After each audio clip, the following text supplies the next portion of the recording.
Legislative District in Pennsylvania, State Representative Brett Miller.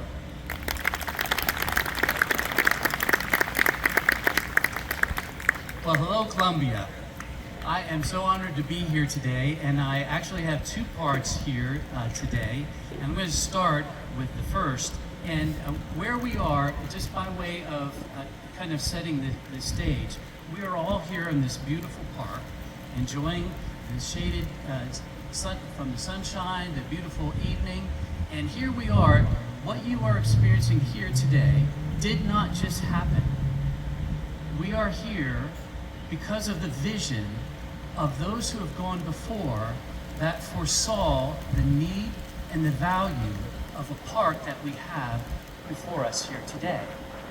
And this vision that started long ago is continuing on to this day that we get to enjoy. And so it's my privilege to present a citation on behalf of the Old Columbia Public Grounds Company, which started this 200 years ago, and that through their vision and sacrifice through the years and commitment to keep it going for the benefit of generations to come, though we didn't know them, they foresaw us, and they saw the need for people, for generations to come, to enjoy the land of what we have before us today. So their vision is what we're celebrating today and recognizing. And so I have a citation from the House of Representatives to acknowledge the 200th anniversary of the grounds that we are enjoying here today. Whereas the House of Representatives of Pennsylvania takes great pleasure in recognizing those organizations which contribute to the benefit of their communities and ultimately to all the citizens of the Commonwealth.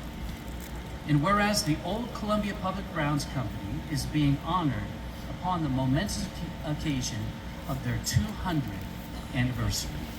Whereas incorporated on April 10th, 1826, the Old Columbia Public Grounds Company was created to perform administrative duties in regard to a grant of land that the founder of Columbia, Samuel Wright, bequeathed to the municipality.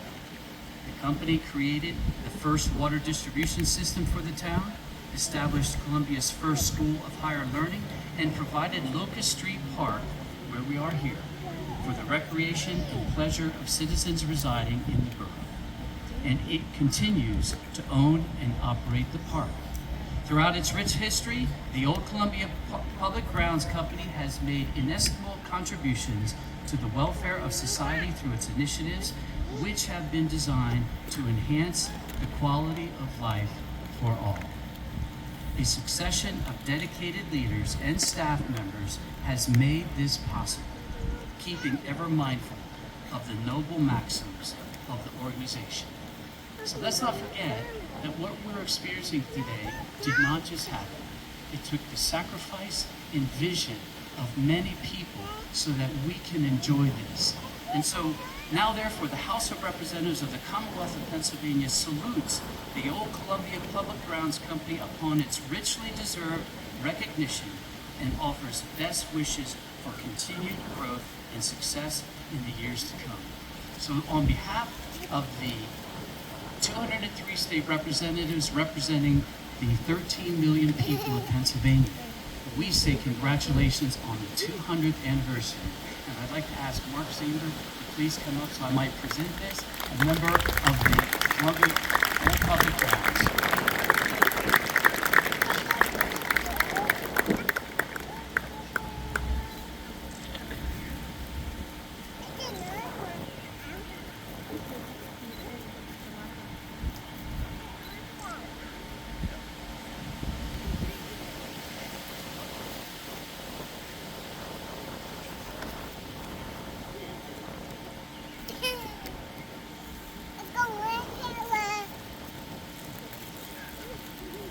Good evening, everyone. My name is Mark Zeamer, and I serve as Secretary-Treasurer of the Old Columbia Public Ground Company.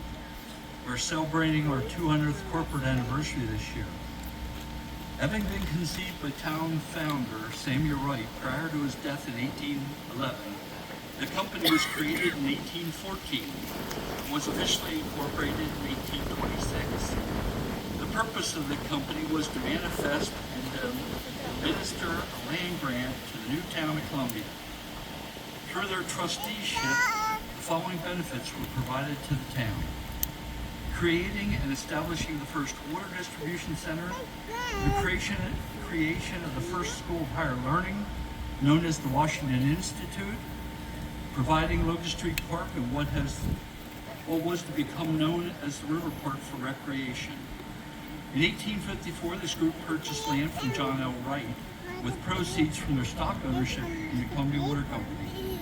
The land encompassed the area bounding Lancaster Avenue, Cherry Street, Cemetery Road, now South 6th Street, and Locust Street. This large city block became known as the Locust Street Park. The park was a large, manicured, open space for local citizens to enjoy nature and the outdoors, and a place to reflect and converse with friends and acquaintances.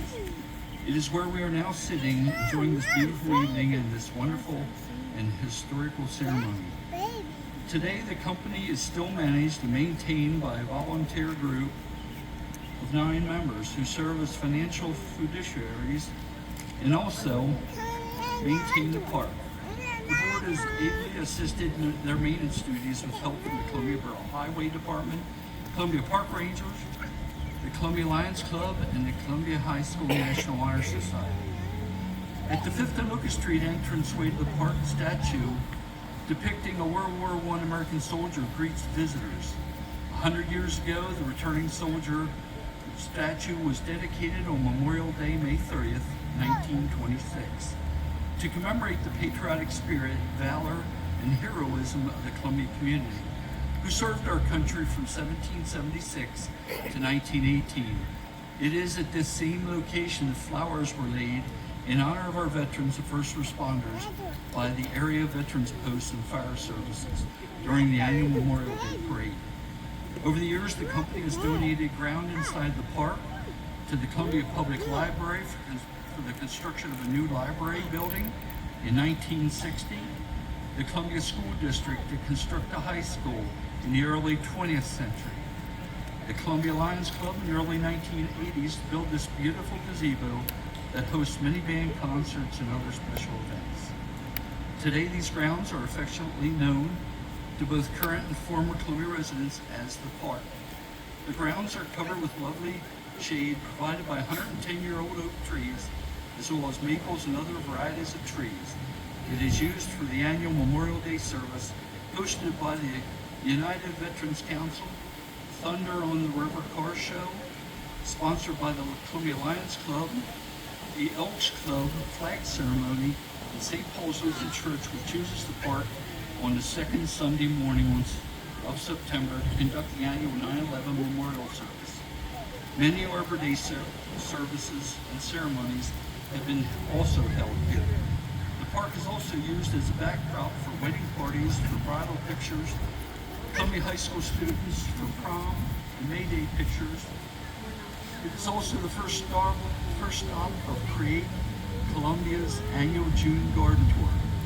The last event of the year is the annual Christmas tree lighting in late November, sponsored by the Merchants Association of Columbia. Historically, the park has much to be proud of, as the grounds were used as a field hospital for the wounded Union soldiers after the Battle of Gettysburg. United States presidential candidate John F. Kennedy stopped here during his presidential campaign to deliver remarks in the fall of 1960. The park was the site of the opening and closing ceremonies of the Columbia Bicentennial in September 1988, Old Home Week in 1905 and 2005, and hosted a dedication ceremony to the memory of those who perished during 9/11 on the first anniversary of the attacks on September 11, 2002. It is believed that when Columbia's only Major League Baseball player, Jimmy Sheckard, barnstormed on this makeshift baseball field in the park in the early part of the 20th century, he was said to have smoked a home run resulting in a broken second store window located across the street on Lancaster Avenue. And now we are gathered here today to celebrate Columbia's 300th anniversary. Our current members of the Old Columbia Public Grounds are President Andy O'Rell, Vice President Bill Clayton Jr., myself, Secretary Treasurer, Board members John Leshy, Steve Dietz, Jack Gamby, Jeff Seibert, Glenn Blocker, and Tom Fleckenstein.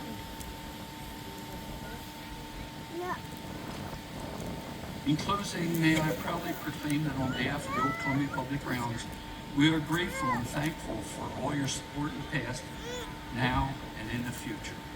Thank you.